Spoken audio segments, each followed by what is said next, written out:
Harlequin Historical and HarlequinAudio present A Rogue for the Dutiful Duchess by Louise Allen, performed by Helen Keeley, and His Maddening Matchmaker by Virginia Heath, performed by Karen Cass.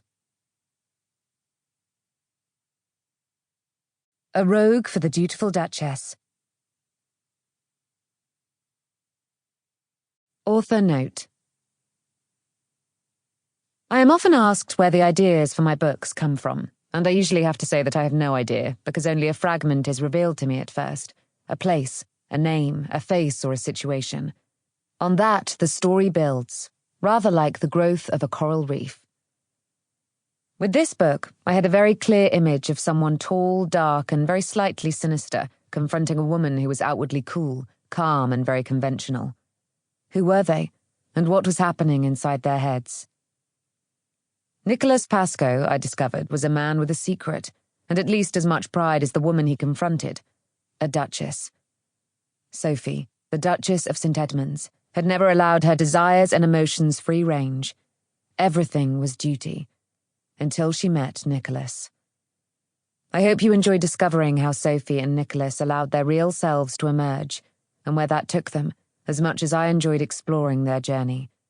And if you are ever in East Anglia and pass a camping lane or camping hill, you won't find anyone there pitching a tent, but the ghost of a violent and dangerous sport. There's a note at the end of the book, if you want to discover more. For the Keisters and our Friday evenings. Thanks for getting me through again.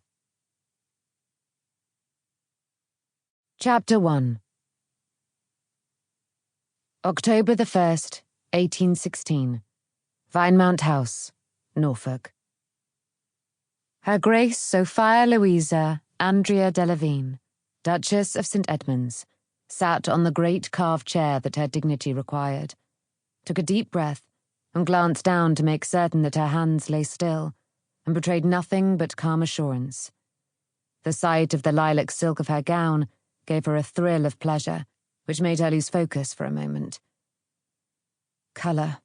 After a year of solid black, she knew it would take more than a week before she stopped feeling delight at wearing colours again, even the muted shades of half-mourning. Little Freddie seemed to be finding it difficult to adjust to the sight of her, but then he was only a year old, and had never seen his mother wearing anything but gowns that resembled a crow's plumage. Sophie felt a little pang when she remembered his face that morning 7 days ago, when he'd reached out to touch her skirts, and raised wondering eyes to her face. Mamma? Yes, it really is Mamma, she had told him. Look what a pretty gown I have for your first birthday. He had smiled up at her, the blue eyes so like his father's, wide as he surveyed her. Then he had given that naughty chuckle, the one he had most definitely not inherited from the late Duke. She looked up to see her steward, Duncan Grant, waiting just inside the door. Mr. Grant? Your Grace, said her childhood friend, with all the formality he used towards her in public. He has arrived. Then please, show him in. She told herself that she must have confidence, that anyone whom Duncan trusted and recommended would deal somehow with the situation. He makes problems go away, Duncan had said, when she had gone to him 6 days ago, white and shaking with shock and anger at what she had discovered. He is exceedingly good at that. That had been reassuring, but then Duncan had always been stolidly comforting, from the time when he, the vicar's 8-year-old son, had fished Lady Sophia Masterton, aged 5, out of the village duck pond and managed to smuggle her back into the castle without anyone seeing her, not even Nanny. If he had found her someone with experience of making problems go away, then the man was no doubt a fatherly ex-beau street runner, or perhaps a large, efficient military man. Duncan had known him in the army after all, although he had been strangely reluctant to go into details. Nicholas Pascoe, Your Grace.